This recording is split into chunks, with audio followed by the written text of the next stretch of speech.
Welcome to Elevated, a place where the mystical meets the everyday. I am Dawn, a stay-at-home mom to a wild and spirited boy, and a guide in the realms of Reiki, Akashic Records, natural healing, and soulful living. Here, we'll talk energy, intuition, spirituality, but also the realness of motherhood, wellness, and creating balance in the chaos of it all. So grab your tea, take a deep breath, and join me as we explore healing, alignment, and the beauty of both the magical and the messy. Welcome to Elevated.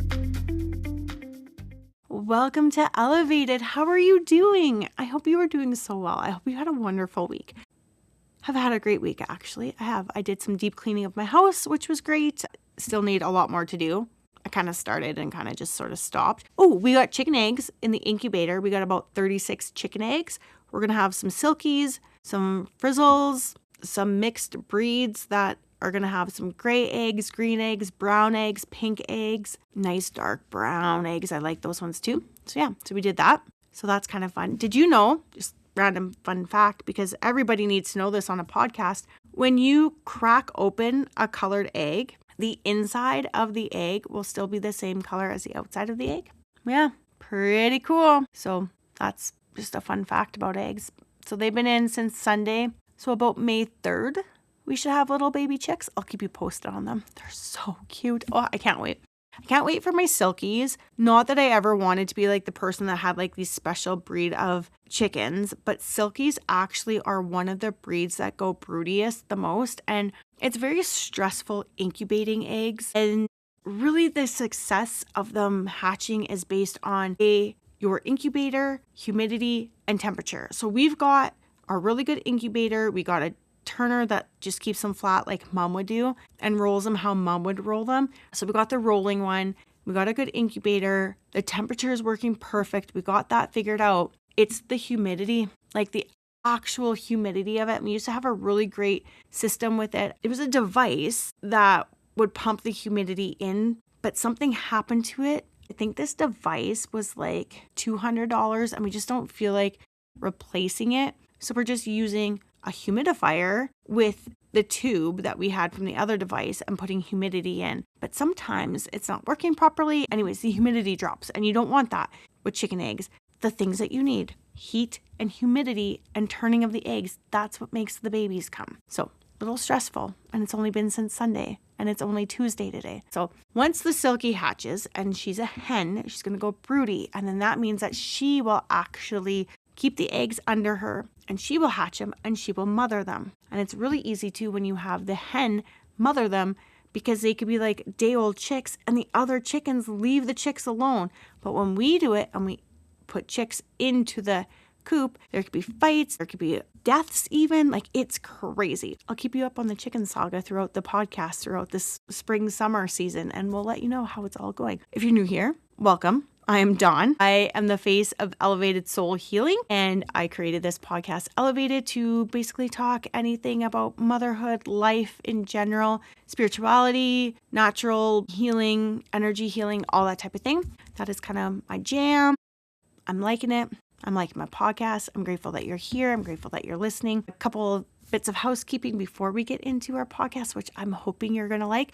Number one, you can find me on my socials at Instagram, which is Elevated Soul Healing or Elevated Pod. On Facebook, it's Elevated Soul Healing or Elevated. Or you can go to my website at elevatedsoulhealing.com and you can find out all the things that I offer. I offer Reiki, distantly for adults, children, pets. I do Akashic Records reading, soul blueprint, and basically your chakra gift. So that would be sort of your star seed. Where did you come from? What planet, star system did you come from? And then what chakra are you resonated with the most? And what are the gifts of that? When you're in alignment and then when you're not in alignment, for both of those, I do that. And then I do actual Akashic Records readings where we go into your karma that you may have and your past lives and any soul contracts that you may have, that type of thing, any constraints or vows or anything really just blocking you. We'll go in and we'll do a blockage clearing. I do access bars. I just don't have it on my website as of yet. I do it distantly. I don't do anything in my house. Simply, I have a 4-year-old. You're not going to relax in a house with a 4-year-old howling and screaming and running. So I do everything distantly for your sake so that you don't have to stress and you can enjoy your time. So I'll do that distantly, but it's not on my website, but you can email me at elevatedsoulhealing@gmail.com and I can get you set up with that. That's something that you wanted. And I do have a few podcasts about access bars. Last week's podcast, number 32, we talk about access bars. I have a couple with Jackie. I think it's 24 and 28. We talk about access bars as well. So I'll link those below for you. If you could like, share, rate, review my podcast, that would be great. Subscribe to my podcast. Subscribing is just going to have it so automatically updates to your podcast platform and you don't even have to think about it and you don't have to go and find my podcast. So I would appreciate if you did that, definitely. And then when you like, rate, review, comment, all that type of thing, it does help to push my podcast out. And my goal for 2026 is to get more listeners for my podcast, to get my podcast out. I want more and more people to hear about this. It's just my passion. And so I just, of course, want to share my passion with the world. If you like the podcast, you could always share the podcast. What I want to talk about today is the trenches of shadow work. How crazy and insane shadow work can actually be. So to start, I'm going to explain about a program that I've taken for 2 years in a row now. And it's a major shadow work program. So it is called Walk on the Wild Side, and it's through Akasha Awakened with Kayla. It is life-changing. It is amazing. And I know that sounds so crazy to say, life-changing, really? Yeah, it is life-changing. Okay? What it is it's a 6-week container where you're paired with a goddess and you get little videos for the week. You have journal prompts, you do an Akashic meditation, and then you do journal prompts based on that meditation. And then we do have a group who are all a part of it. I think she allows 15 people in. We all basically write about what's going on, the meditations that we had, what we saw, and we're all learning through other people's goddesses as well as our goddess. And this goddess will come forth for you. Goddess, God, doesn't matter, but I'm just going to say goddess. This goddess will come forth for you. So typically it's a 6-week course. This year turned into a 7-week course. There was just a lot going on in this course. A lot of us were having, I believe, a hard time with our meditations, and we just felt like the world was going fast. Like it just seemed like time was just gone in a blink of an eye. So we did an extra week so we could get caught up about mid-course, and it really did help. It's a course where the goddess comes forward and you do these meditations, but really what you're doing is you're meeting your whole self or your shadow self, if you will. So it's basically the self that you left out in the wild to make yourself more digestible for those around you. And it could either be like in this lifetime or previous lifetimes. We know how karma works. We know that it's not what we were told when we were kids. Like if you do nice things for other people, then one day you're going to get all these rewards. All this good is going to happen. Like I'm not saying don't be kind to other people. That's not what I'm saying. Okay. Don't hear what I'm not saying. But we know that karma is actually based on how we treat ourselves. So if we are abandoning ourselves, if we are not being true and authentic to ourselves, if we are doing things to sabotage ourselves, but giving out to the world, the karma isn't going to be like, she's so kind to Bob over there, she deserves to get something kind back. It's like, she loves working these long hours at work. Let's give her more work. Let's give her more work. Let's give her more work. And that's what karma sees. So karma basically sees how we're treating ourselves is what it's going to give us more of. And then we get into these karmic loops, if you will, and these lessons. And we need to learn these karmic loops and we need to learn these lessons. And they could be either from this lifetime, from past lifetimes, from multiple past lifetimes. And we basically have to break these karmic loops. So what this course does is it shows you these karmic loops because you've left yourself somewhere in the wild. And it's not typically in this lifetime that you've done it. It'll be from past lifetimes where you've basically essentially left a part of yourself, not your soul, but just a part of your authentic self, if you will, out there because it was a survival mode. It was a survival technique. Again, you're doing it so that you're more lovable, you're more desired, you're more wanted, you're more needed, like whatever the case might be. And you're like, if I get rid of this, then I'm going to be those things and I'm going to be okay. And you got to think about it. The wild times, the caveman times, the tribal times, it was survival. Survival of the fittest is what it was. And so you had to potentially do these things to keep yourself going, to keep your survival, essentially, is how you thought. And so we end up with these karmic loops. And yes, we can break karmic loops by doing Akashic Records reads 100%. We can find them, we can clear them. Walk on the Wild Side does this in such a deeper and more profound way. So you have a goddess that comes forth. So what happens is Kayla opens up the container, you sign up for the course, and she sits down, she meditates, and a goddess comes forth, and the goddess is saying, hey, I'm willing to work with Dawn. And the goddess possesses traits that I have left in the wild, essentially. She's showing me the power of these traits and that it's okay to have them and all of this. So she comes forth and you start doing this 6-week Akashic Records meditations and learning, and you start gaining back the knowledge that you have left in the wild. Because again, it's not in this lifetime. So we're talking past lifetimes. We're talking, it could be 5, 6, 8, 3 lifetimes ago. You're picking up these pieces, okay? I have to explain last year for you to fully understand this year. So last year was my first year, and I got the goddess Kuan Yin, and she is, oh my God, she's just beautiful. She is the goddess of love and compassion. And I'm not going to go into her whole story. If you really want to know, you can Google her. So when you hear love and compassion, you think love and compassion to everybody else, love and compassion to the world. And yes, she gives love and she gives compassion to the world. But she loved herself so much and what I needed to learn was how to love myself, how to show myself compassion, how not to be so hard on myself. I have for probably this whole lifetime literally felt like I had to be perfect. If I was not perfect, I was not loved. I had to really, truly start loving myself and seeing that I am worthy, that I'm good enough, that I am loved and should be loved and deserving enough for that. So I really had to learn who I was. There was a point, I think especially after my son was born, where I ended up in survival mode and I didn't even know what I wanted anymore. I didn't even know what I needed anymore. I didn't even know what really made me happy. It was to the point when if I was left alone and I didn't have the responsibility of my son or house or my husband, I didn't know what to do. I would just scroll for hours because I didn't know what to do. And I'm like, oh, I'm taking care of myself. No, I'm not. I'm wrecking my brain. I'm wrecking my eyes. I didn't know what to do. I was in such a survival mode. I'm getting better.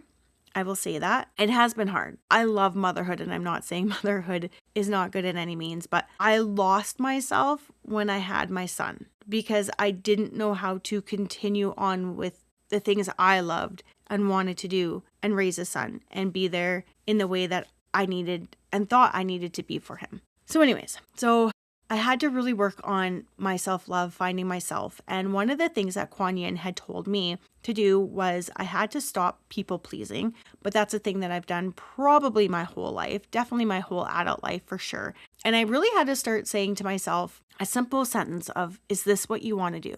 Okay, it sounds pretty simple.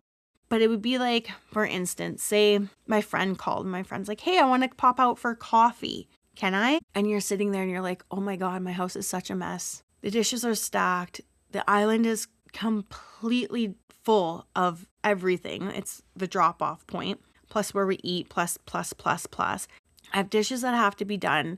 The floor has dog prints galore because we have 3 indoor dogs. There's fur everywhere. So first you gotta vacuum, and the house isn't small, so you have at least half an hour just to vacuum. And then to mop, it's 45 minutes to mop properly. So you're like, that's already over an hour. I got this and you want to be here in 45.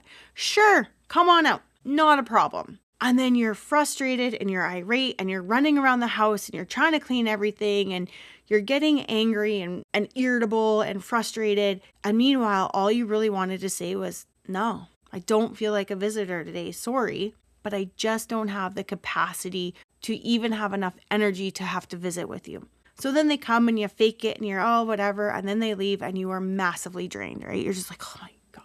It was good. But at the end of the day, you're like, I could have done without all that, right?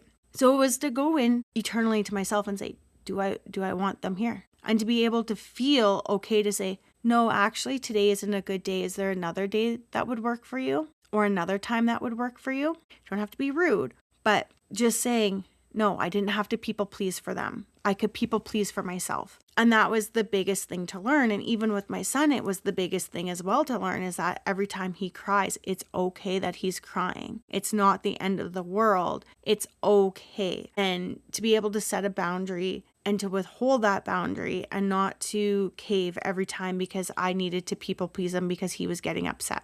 Sometimes still a work in progress, but we're getting there. So that's what I essentially was trying to learn with Kuan Yin, and to find out what made me happy. I know what makes me happy. This podcast makes me happy. Doing puzzles makes me happy. Doing Reiki, doing Akashic Records, and learning and reading books where I get to learn something. That's what makes me happy.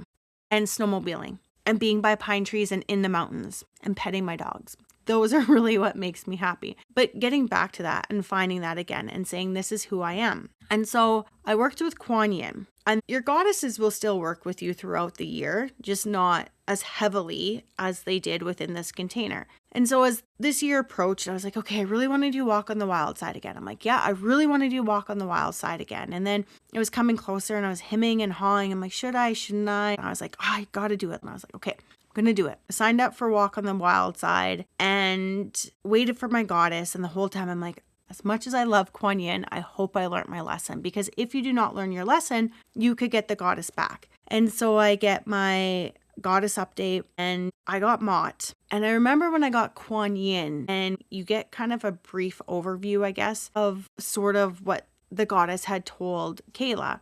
And I remember when I got that with Kuan Yin, I was in tears and I was crying because of the whole self-love thing. And I just knew that was what I needed. And to be more loving and compassionate to others around, because I got to the point where I was always irritated. I was just irritated with everything. So to find that compassion again that I had as a child, that I know that I turned off because I've been so hurt in my teenage and adult years that I've definitely turned it off. So still compassionate, but maybe not as compassionate as I once used to be. But anyways, so I was like, I get Ma'at and nothing. There's no crying. There wasn't an extreme excitement. I was like, okay. So I got this goddess and I see her pictures and she's kind of intimidating. Even the one that I have of her right now on my altar, because you have to make an altar of your goddess, she's so intimidating. The one that I have of her by my podcast setup, she's so gentle. I like looking at that one versus the intimidating one, but the intimidating one is the one that I need, okay? That's why she's at the altar. So I'm intimidated by her, and she's very powerful and she's very blunt, I guess, if you will. And so I get her, and she's an Egyptian goddess, and she is very powerful. And she's the goddess of truth. She's the goddess of balance. She's the goddess of cosmic order. She represents justice. Like when you look at her, she's got the scales, right? So she basically is weighing your heart against a feather. And if your heart is as light as the feather, then you're good, right? So basically not always saying like good deeds to the world, but good deeds to yourself, essentially, right? Like, are you being true to yourself? She represents harmony and living in alignment with the universal truth. She also is about honest speech and ethical actions and emotional accountability and balanced boundaries and harmony and relationships. And she's a goddess that is not worshipped. She is literally embodied. Like, you just don't worship her. You have to embody her. And man, wow. You know what I mean? Like that's intense. So I had this really hard time connecting with her. And you got to write your intention. And I think I wrote like a page and a half to 2.5 pages of my intention. Like, it's not like a one-liner. No, I went all out, right? I'm like, I want this and this. I want to work on that. And like, I don't even remember what my intention was, to be honest. It was so long, but I feel like it was so channeled that why I don't remember it. So anyways, so I started working with her, and I feel like I'm not getting anywhere. With Kuan Yin, a lot of my meditations were black. They were just black and I didn't see anything. Sometimes I felt some stuff. Otherwise, it was just literally black. And I mean, I've done Reiki for 8 years now and I'm open and I see. And sometimes I know things. Sometimes I just get a knowing. Sometimes I visualize things. But just to get black was insane. I think I had black for 4 or 5 of the meditations with Kuan Yin. But she was so sweet and so gentle and she's a deity and I never got mad at her because she was such a gentle goddess and no one's ever had her before I had her. So I don't think we really knew how to work with her that well, or I definitely didn't. So this year with Ma'at, one of the things in my intention, I was like, I want you to smack me in the face with the information. I need to see the information. I need to know the information. Like I need it like basically thrown at me. Do not be gentle with me when it comes to giving me the information. Be gentle with like the actions with it, but don't be gentle with it coming at me. Like in the meditations, make it clear. So I'm getting black and I'm getting pissed. So we have our week off and like we get to a point in the course where you want to stop almost, right? Like, and it's anything that you do, you get to a point where you're just like, yeah, I don't need to keep going and you self-sabotage. And so this is the week where it was about self-sabotage and I was like, okay, I get it, but I'm getting angry because I'm like, no, I'm going to do this. Like I need to do this. And I just knew I had this massive calling that had to be done. And so I was working with Kayla and Kayla's like, you can get mad at your goddess. I remember I was cleaning up my room. That's where I have like her altar and everything like that. And I had a few things on the Reiki bed. So I was cleaning up and dusting and doing that kind of stuff. I think for an hour, I was angry with her. And I was like, I asked you specifically for you to show me so I know what's going on. Like, this is ridiculous and blah, blah, blah. And then I started my meditations over. So I did week 1, week 2, week 3, and things were becoming clearer. And then I think between week 4 and 5, definitely between week 5 and 6, you have a one-on-one with Kayla. I get to my one-on-one with Kayla and we're talking. And one of the things that comes up is this lifetime that I had, but it was actually in the meditation that I had the previous year with Kuan Yin. I think it was like pretty much the only real meditation that I got anything with. Okay, so anyways, I'm just going to explain, and I know I'm rambling and it probably doesn't make sense, but just stick with me. So in the meditation with Kuan Yin, it was tribal times. Now, I don't know how long ago this lifetime would have been. I keep hearing 1, but just logically, I don't see how it may have been. So I'm in essentially like a teepee, a hut, something like that. Okay. And I'm a baby. I'm under a year old. And there is a woman who is a grandmother figure sitting on a wooden chair, or like a wooden chair. You know, maybe it was made out of vines or I don't know. That doesn't matter. Anyway, sitting on a chair. And then there's my mother in that lifetime. And my mother in that lifetime takes me out of the teepee. And I say teepee because it really does look like a teepee. And it looks like we have like maybe a bear rug or something on the ground. And she takes me out. And you know how like the Inuit and First Nations have like the swaddles? I don't know what they're called per se, but I'm in that and I'm pretty tight. And all of a sudden, out of nowhere, I see an axe and it goes blank. And so in that particular time, my life was ended. And then kind of what I see is it's black, but then my mom in that lifetime goes back into the teepee and she's sobbing and she's remorseful and she's devastated by what just happened. And there is that elderly woman who I believe is my grandma in this lifetime. And no remorse whatsoever. So meditation, that image comes up in this one-on-one. Kayla's like, didn't this happen last year? Like, didn't you? And I was like, yeah. So I'm like, okay. So she's like, well, she goes, you obtained so many limiting beliefs from that lifetime. But she goes, you were like young, weren't you? I feel that I was under a year. I said, I almost feel like I was like newborn to 6 months. Like it was such a short life. And she goes, yeah, I'm getting the same. Like it was really, really short. But she goes, you took on so many limiting beliefs. And she goes, it could have been from right then and there when that happened, or it could have been from when you were born to that time frame, or it could have been even in the womb. Like whatever it was, you took on all these limiting beliefs. And I was like, okay. And you don't want limiting beliefs, and you can pick them up any which way, and you can have them one day, you can clear them, and then you can literally get another limiting belief the next day. Akashic Records being read once a year is almost a good idea, or 6 months even to clear any limiting beliefs that you may have, right? I mean, you don't have to do that often, but on a side note, away from the course, I did my son's Akashic Records probably 6 months ago, and then I just redid them. And the amount of limiting beliefs that he had, which could either be from this lifetime and or previous lifetimes now coming up, were phenomenal. Like I think he had like 4 or 5. And I was like, whoa, that's so crazy because he's so young. Again, you can clear them. And then I'm sure if I was to read his record again in 6 months, there'd be more. And that could, again, just be past lifetimes that are coming forth or things that are happening in this lifetime that he'd be picking up from me and my husband or his friends or school or whatever, right? So you can pick them up from anywhere. Okay, back to the story. So anyways, we're talking about this. And then she went through any blocks that we might have had in this lifetime, any constraints, vows that we might have picked up and all of that. And we cleared them. Great, wonderful. Feeling better, going back to my meditations with Ma'at, and she's like, you're having a hard time. I was like, yeah, I'm like, but I think things are getting there and blah, blah, blah. And so really Ma'at is trying to teach me more than anything that it's okay to be authentic and it's okay to use my voice. So Kuan Yin was teaching me about self-love and compassion and all of that, not to be so hard on myself, to love myself more, but not to be so hard. I don't have to be perfect, right? And it's okay not to be perfect. And Ma is teaching me, again, you don't have to be perfect, be authentic, be your true self. And again, like your honest speech, right? Your ethical actions, like all of that, like stay with that. And she has like 42 other laws, but I read them and they're almost so outdated, some of them, that they don't even make sense. Anyways, you can look that up if you're interested. So then last night, as I was prepping for this podcast, I was listening to some tribal music on YouTube, and oh my God, it is beautiful. It was just so, so beautiful. And as I was prepping and I got to this point where I was discussing this meditation because it is very important in my journey. And here's the thing, I don't hold any hatred against the mom in that lifetime that essentially ended my life. I don't. I give her love. I mean, I see that she was crying and weeping, and I see how it destroyed her. It broke her as a person.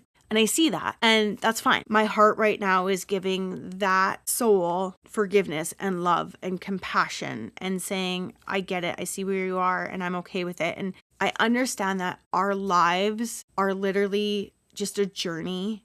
And essentially, it could be almost like a play where we're all playing a part and we've casted all of the major roles in our life. And at the end of our life, we literally are just all standing on stage and we're best friends and we're hugging, and souls are love. And you will hear that the souls that love you the most are the ones that are probably going to hurt you the most because they love you. Right? So we are here to have experiences. We can read lifetimes about murder. We can read lifetimes about grief. We can read lifetimes about love. But until we literally experience it here on the earth plane, we don't know what it is. It's like you right now on earth's plane, if you read and read and read and read and read about dogs and a breed of dog and all, you could know every fact about that dog and potentially what it's like to have that dog. But until you physically own that dog, you're not going to know what it's like.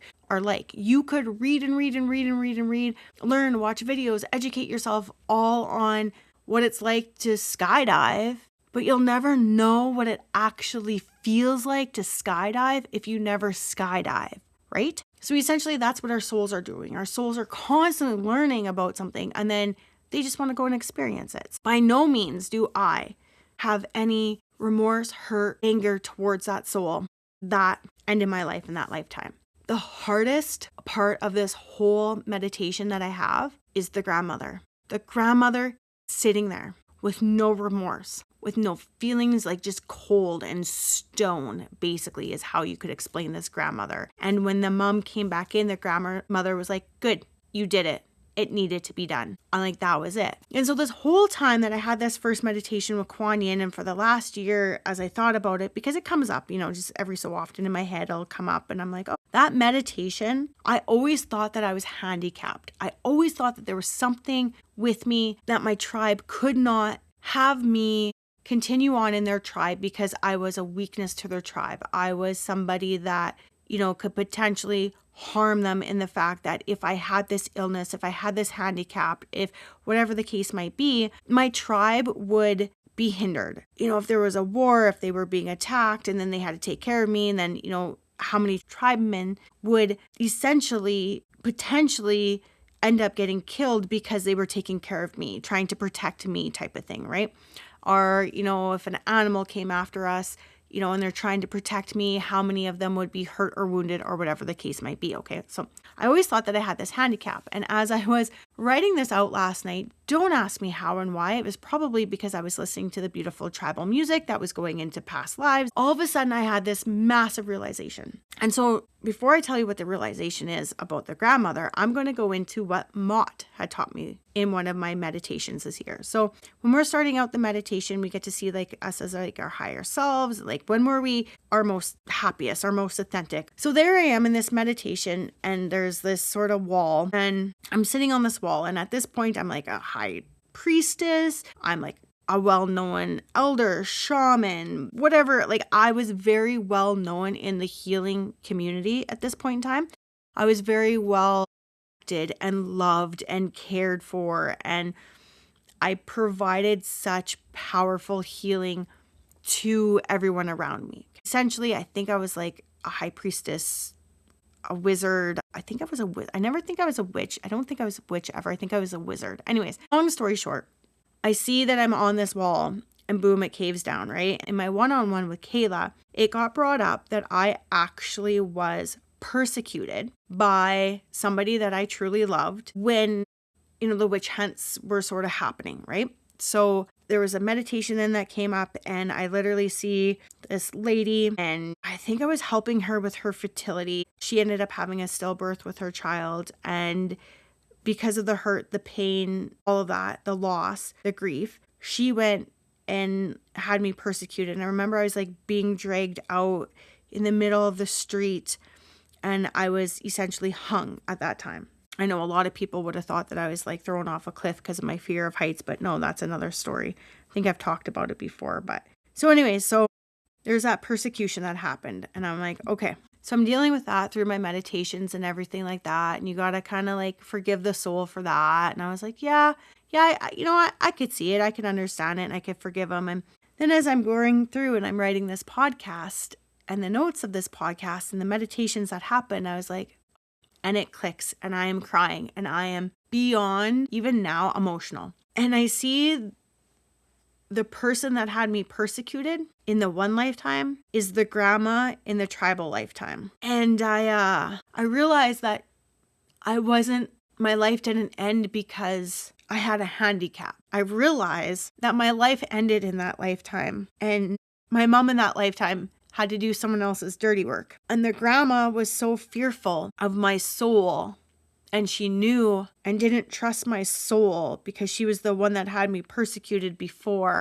And she was worried of my power, and she was scared and fearful of the power in which I hold, my healing power. And I'm not trying to be egotistical when I say that. And that's really hard for me to say, because one of the biggest things that I have had to overcome in my healing journey, in being a Reiki master, in being an Akashic Records reader, practitioner, a bars facilitator, is I am a very powerful healer. And I, again, do not by any means mean that egotistical, because I feel like people could really look at that and think that I'm being egotistical. But I'm not being egotistical when I say that. I have lifetimes of healing and knowledge and wisdom behind me. I have lifetimes of being a shamanic healer. I'm a shaman. In one of my meditations, it was my second meditation with Ma'at, all I got with her was the word brother bear,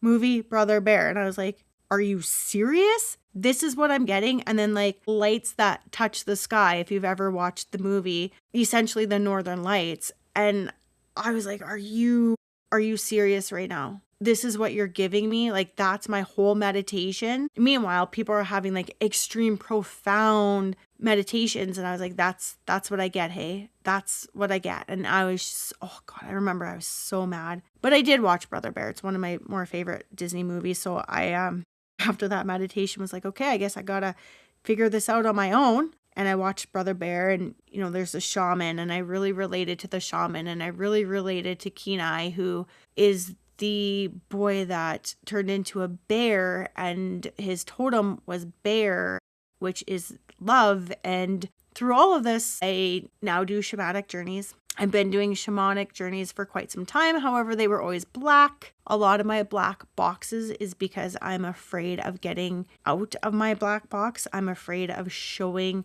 my authentic self. But anyways, so the totem has come up. My totem is the bear, which is love. It is power. It's a lot of things. And I might do a whole podcast just on the bear totem. And it's funny because once I realized that the bear was my totem, when we go into the Akashic Records and we first start our meditation, the bear shows up. And last year when I would go in with Kuan Yin, she would sit, this white figure would sit on a rock looking out at the falls. Halfway through the year, it turned out that I was that figure sitting there. And when I finally embraced certain things that I needed to learn, that's when this figure and I amalgamated and I realized it was me. So now I have my bear totem with me this year. So it's like I said, it's a really cool course anyways, and a lot that you learn from it. But originally when I was writing this podcast, what I wanted to talk about wasn't so much these meditations and what I realized and I learned. And it wasn't about the course so much. It was about doing Reiki shamanism. And I don't think I'm going to go into that today just because it's literally a super long podcast already. And I think it would just take away from the meditations that I had. But anyway, so as I was writing this out last night and I came to this realization, and the first thing I wanted to do is I wanted to pick up my phone and I wanted to get a hold of Kayla and be like, Kayla, I figured it out. I got it. I understand what Ma'at's trying to teach me. And I know number one thing that I got to do is be more vulnerable and be more open and more honest. Like I am honest, but maybe not hold back as much. I hold things back. I'm always worried what people are going to think. I'm worried about if I walk into a room, I can read the room and I can mirror the room, which is interesting that came up on my one-on-one that I mirror. And I can mirror people. I was mirroring people very good. I'm hoping to God that's broken. Again, it's in a Akashic Records read about mirroring, but mirroring is basically where it's exactly what it sounds. You can mirror other people. You can mirror what others want from you. And I would go into a room and I would kind of survival mode me, scan the room, see what was needed, and I would literally project what people wanted. And that's a survival technique so that I was loved. And again, I don't know when this tribal lifetime was, just because when you have these past life meditations, it's not like you get in 1600s this happened. You don't get a date stamp for it, right? I just got that I had this, and not thinking about it again, it's not the first time that I sort of had the meditation about my life ending. I think I had a hypnosis meditation too about tribal times, and a grandmother and a mother as well. I know it was the exact same one. I just forgot about it. And it was so profound that I did a past life regression, and that's what came up. And then it came up again, and then it came up again, because I haven't been working on it and I haven't been dealing with it. So now I'm understanding and I'm realizing it, and I have all the knowledge that I need to understand it even further, because in my past life hypnosis and regression, I didn't have all the knowledge that I have now. That's interesting. Sorry, that was a complete side note that I'm just saying to myself. But one of the things that I would do is on my podcast, I would almost over edit my podcast because I was worried, what did my listeners want to hear? Would I offend anyone? Would I hurt anyone? Would I upset anyone? And in my life, a lot of times I hold back in what I truly want to say because I'm afraid of what people will think. I'm not a mean person, but I'm always afraid of what I'm going to say. Is it going to somehow offend you in some possible way? Am I going to trigger something in you? So a lot of times I don't say what I want to truly say. And it's hard when you have clients as well. You can't, or you shouldn't always be holding back. So I always had that struggle of how much do I tell them? How much do I not tell them? Should I tell them? Shouldn't I tell them? Is this going to offend them? Is this going to hurt them? Are they going to cry? Are they going to have a grieving process? Are they going to be happy? Are they going to be joyful? What do they want to hear? And with my Akashic Records reading, the best things that I do is when I do the past life part of it, I channel it, and I don't change the channeling because it's not me giving the information. It's that person's higher self giving me the information, telling me what needs to come through. And I just write it accordingly. And I trust that how it's coming out is how the person needs it. And I don't overthink that part of it. But when it was Reiki, sometimes I'd be like, oh, should I tell them that their ex-boyfriend showed up? Should I tell them that their brother showed up? Should I tell them that, and I mean, these are essentially a mediumship sort of Reiki that I was doing because past souls, like souls that have passed, were coming in. I love that. I love when I go to a Reiki session and my brother comes in. I'm not going to lie. I love it. I do. I would love to get more and more and more of that. I would love to do mediumship. I truly would.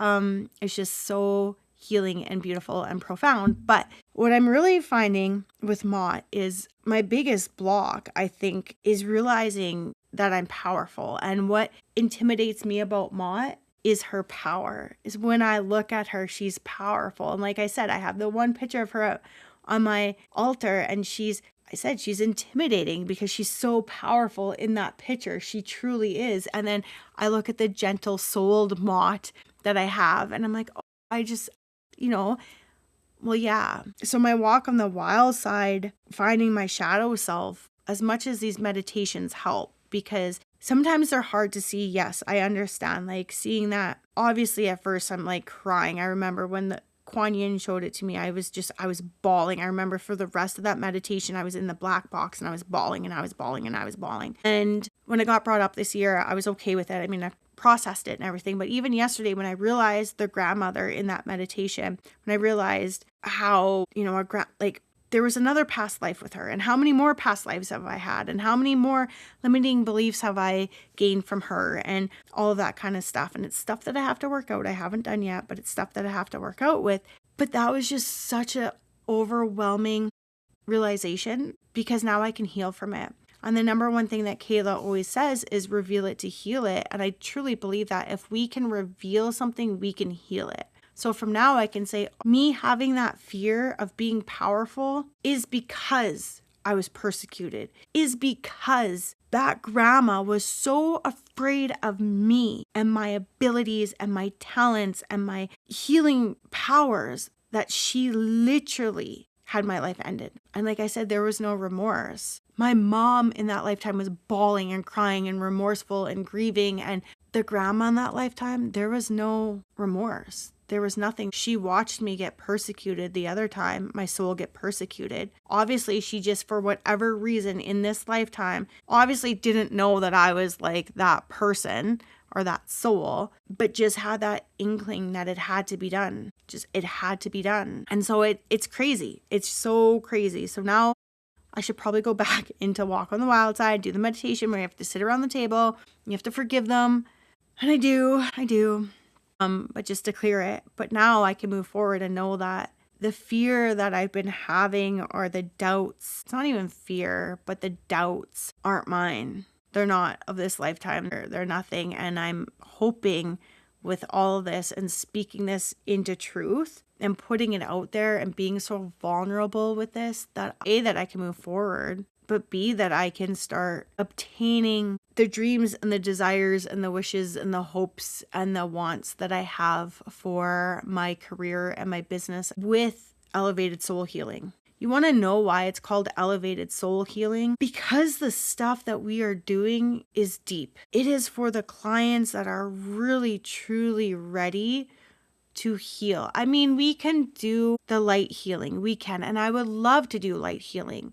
But there are going to be clients that want the deeper healing, that need the deeper healing, that desire the deeper healing. One of the things with Earth Mystery School that came up is you had to find your why. Why do you want to have the business? What is your mission? And there's so much. For me, I want to do my own healing because, one, if I don't heal, how can I help you heal? If I don't work on myself, how can I be a good teacher for you?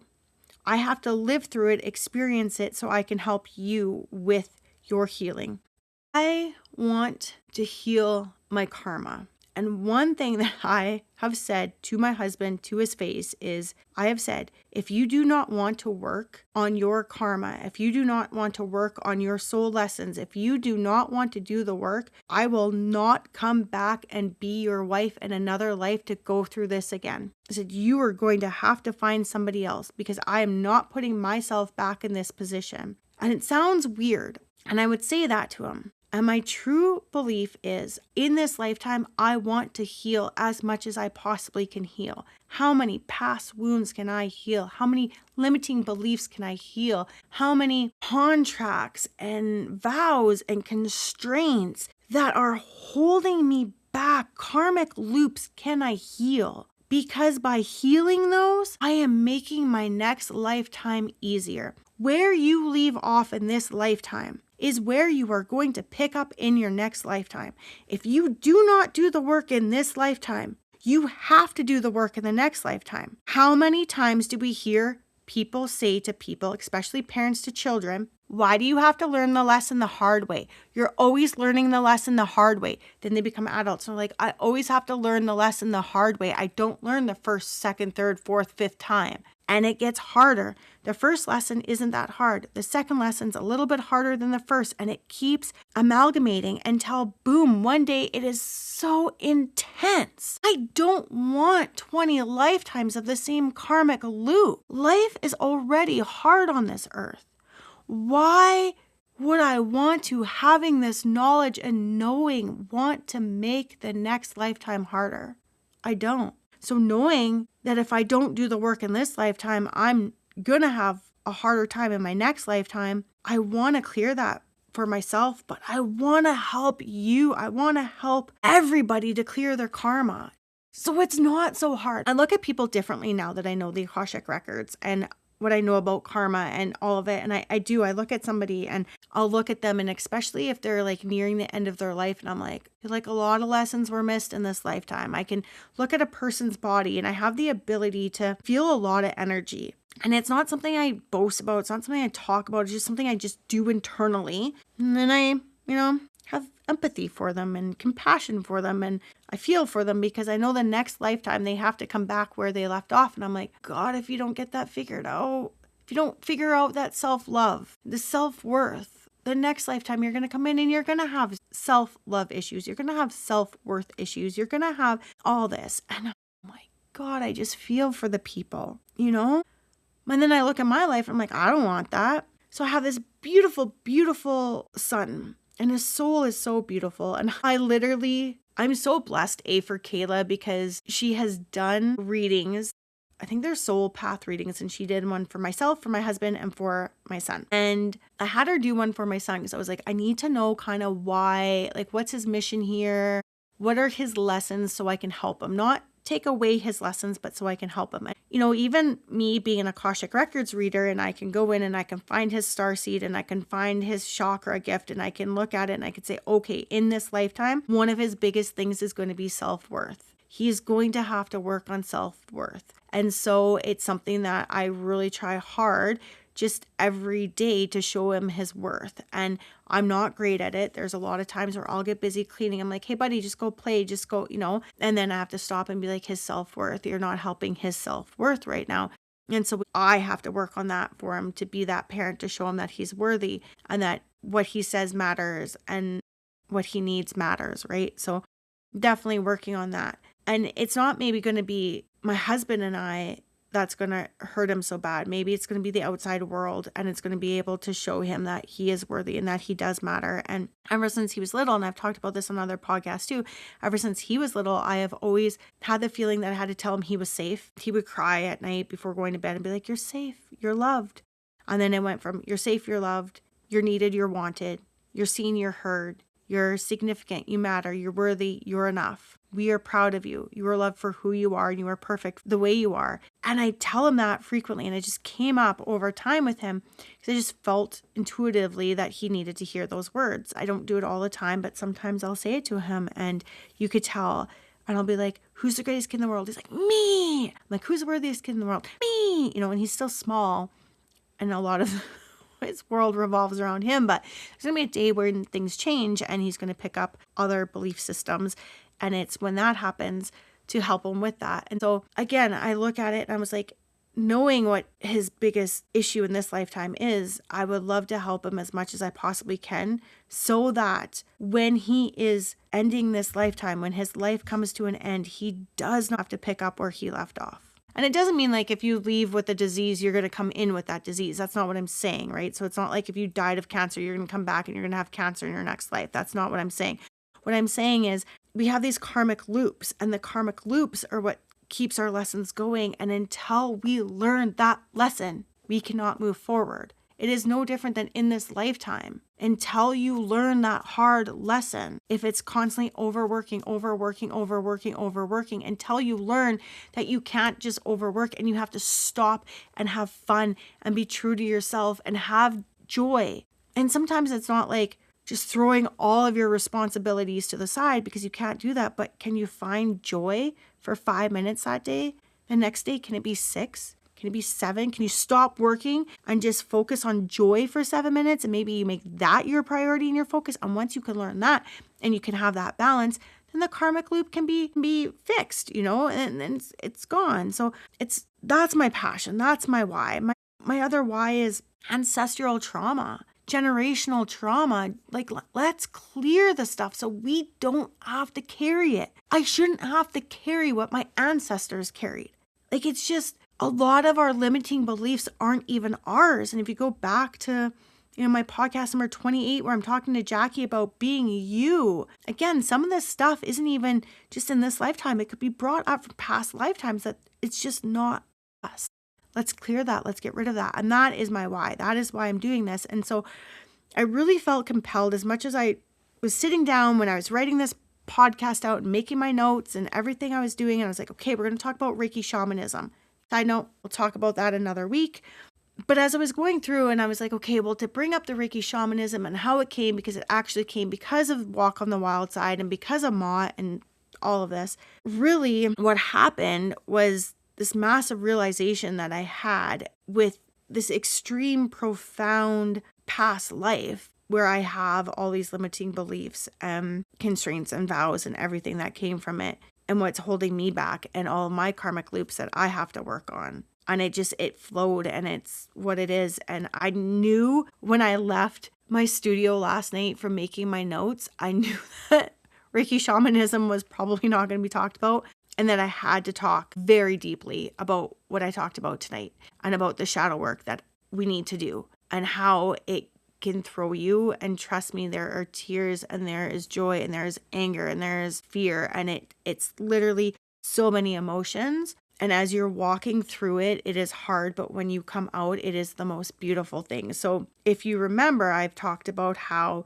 with Kuan Yin, when I do shamanic journeying, which I've been doing for 6+ years, and even with Ma'at, I would get a black box. I would only see black. I could not see beyond black, okay? And I won't lie, I've tried to do certain meditations with Reiki and stuff, and even if I have a client, sometimes I just get black, and especially if I'm trying to do it with myself, if I'm trying to work on a past life, whatever it is, I'll just get black. The black is me putting myself in a box because I was afraid to speak my truth, to be honest, to show my power, to be the authentic healer that I am. And as I say that, I don't mean like if you've ever had a session with me, I was not authentic, I wasn't honest, or that's not what I'm saying, but I would hold back my gifts.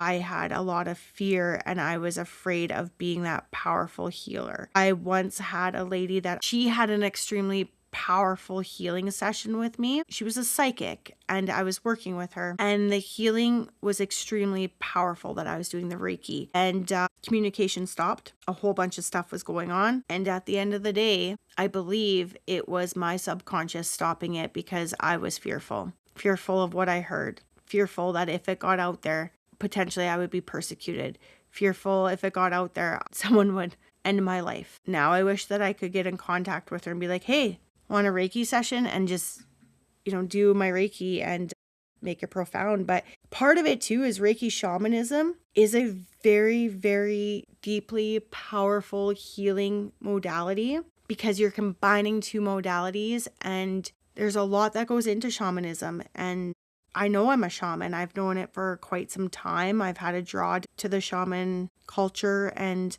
the learnings and the lessons of it. And I'm excited to try this sort of healing. I'm not offering it to anybody. I read a book about it. I need to get some education on it, but it is a very, very, very powerful healing. And I think I needed to go through all that I went through so that I can feel comfortable now doing that healing. I think mediumship work is very powerful as well. And it's something I desire and I want to do so bad. And yet I know I have the capabilities and I will shut it down right away. Why? Again, past lives, past life karma.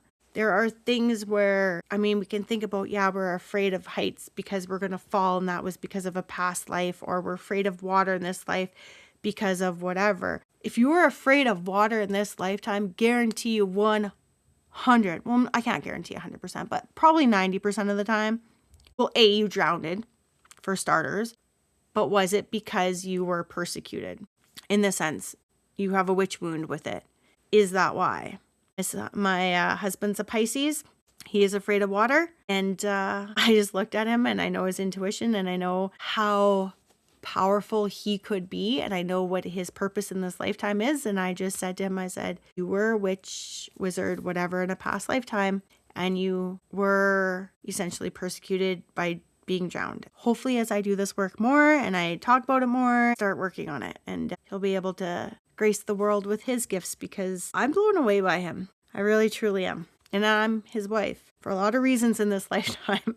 But one of them, I think, is to help him on his road as well. So that's my podcast for today. If you happen to like it, please share it with somebody. I hope you took a lot away from it. It's just a personal podcast. I'm not going to edit a lot out of it. I really want to keep this as real and as raw as it came out.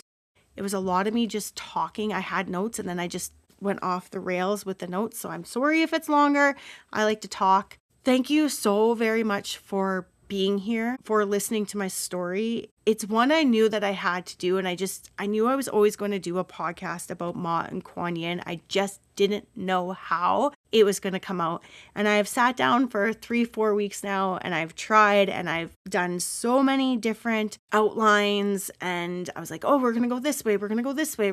And it never worked out. And Ma'at's still working with me. She's still here. The container isn't actually closed yet for us. I don't believe.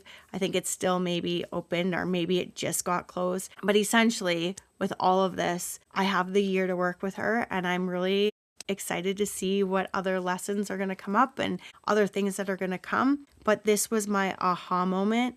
This was the moment where in class, you would have done a presentation on it at the very end about what you learned from your goddess. And when I did my presentation, I was like, I still don't feel it.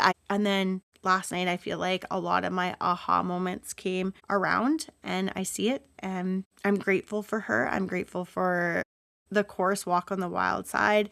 Keep your eye open. It usually opens up sometime in January. I'm not sponsored, by the way, from Kayla from Akashic Awaken. I'm not. Her teachings are amazing. And this course, like I said, is life-changing. And I can't say anything different about it. When I see what I had with Kuan Yin from last year and what's already happening with Ma'at, I'm excited. But thank you. Thank you so much for being here. If you want an Akashic Records reading, if you want a Reiki session, go to my website at elevatedsoulhealing.com. I will link it in the bottom for you. Thank you so very much for being here. I appreciate you being here. I know it was a longer episode, so I really, really do thank you for being here. If you made it this far, thank you, thank you, thank you so very much. Please subscribe to my podcast. Please like, rate, review, do all the things. Please, I appreciate that so much. Let me know in the comments this week if you've ever noticed that maybe you have a block somewhere and maybe we could talk about it. Maybe it is karmic and we could work on that for sure. So let me know if you feel like you have a block somewhere. If you don't want to leave it in the comments, that's fine. If you just want to email me because it's more personal, you can do that at elevatedsoulhealing@gmail.com. I would love to have that discussion with you. If you want to book a Reiki session, again, I do adults, animals, children, or if you want to book an Akashic Records reading, please feel free. It's on my website, which is elevatedsoulhealing.com. I'll leave that in the show notes for you for sure. Thank you so very much again for being here and for listening to my story. Also, too, if you're on Spotify, just look. Sometimes I put polls up during the week when my podcast comes out. See if you can find the poll. You can answer the questions to the poll. That would be great to know as well. So thank you again so very much for being here. I truly, truly, truly appreciate it. And just so you are aware, I do have 3 guests that are booked. I'm going to be recording 2 shows this weekend, so I'll try and have those out in the next little bit here. One is on AO wellness scans. Not too sure what that is, so I'm looking forward to learning about that.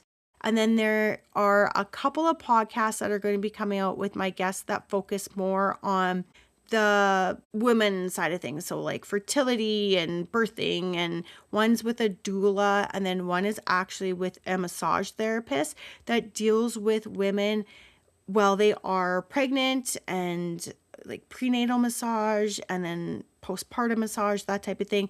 But then also if you've happened to have breast cancer, and she'll work with massage clients after they've had breast surgery and stuff like that. So I'm looking forward to all 3 of those interviews that are coming up. The one with the doula is more in May, so it'll be later, probably around June we'll get that one out. But the other 2 I'll try and have out here in the next little bit, and then we'll do some more solos through that time frame and whatnot. So we will talk about Reiki shamanism. I promise you, because that is what I did truly want to talk about in today's episode, and we just never really got there. So we'll go over that in another episode. But thank you again so very much for being here.